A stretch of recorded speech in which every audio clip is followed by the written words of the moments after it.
I believe that many of us were shown these documents over the years so that later we would talk about it. I mean, how can you keep the existence of extraterrestrials, if they were real, a secret?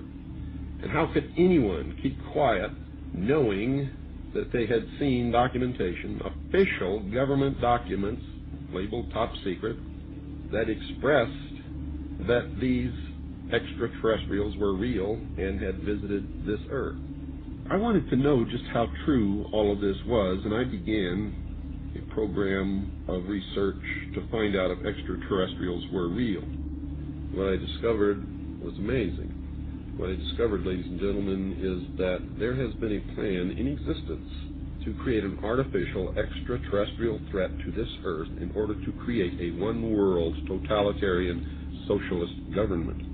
All the bombardment of the public with movies about flying saucers in the 50s, right after the United Nations Treaty was signed and the UN Participation Act was pushed through Congress, and all of the incidents since that have convinced the majority of the American people that flying saucers are real and extraterrestrials exist, and that flying saucers are from an extraterrestrial origin. This is being promulgated in many ways, by television commercials, in the movies, in the newspapers, by creating incidents either real or imagined.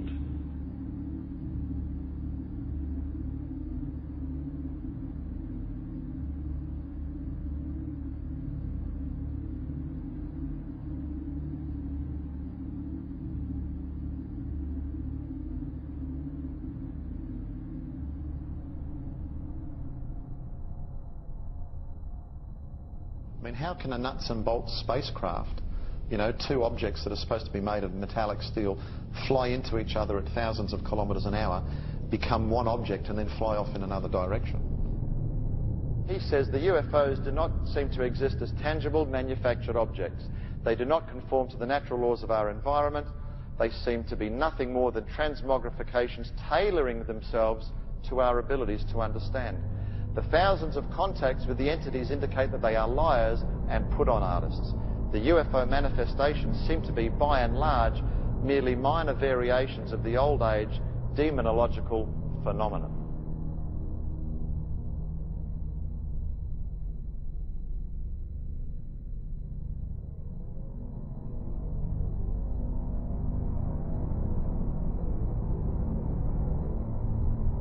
And again, the researchers will show you that the messages being received are deceptive in nature.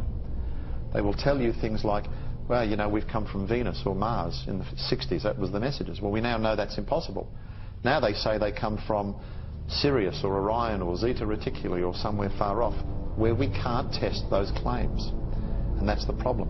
And some of the stories they've told us, like that, we know to be demonstrably not true. And if someone comes to you, Chris, and tells you a story and does all these things and says, I'm here to help you, but then does brutal things to you and then lies to you, then I don't think trust is a good place to start.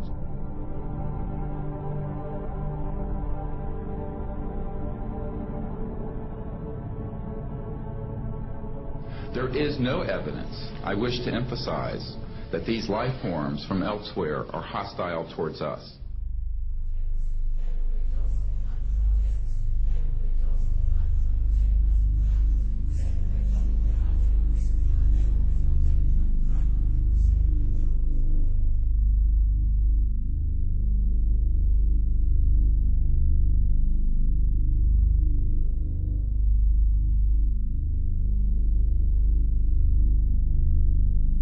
Better way to implement a plan to bring about a one-world government than to create the possibility in the minds of the people of the world that we are being threatened from some other species, from some other planet, and do it in a way that if anybody questions it or challenged it or wants to talk about it publicly, that they are ridiculed.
my mind balked at the idea of believing that maybe all of my friends and all the bloods, innocent blood spilt by all my friends, and they had died at the hands, and the altar of corporate greed by a bunch of occultists.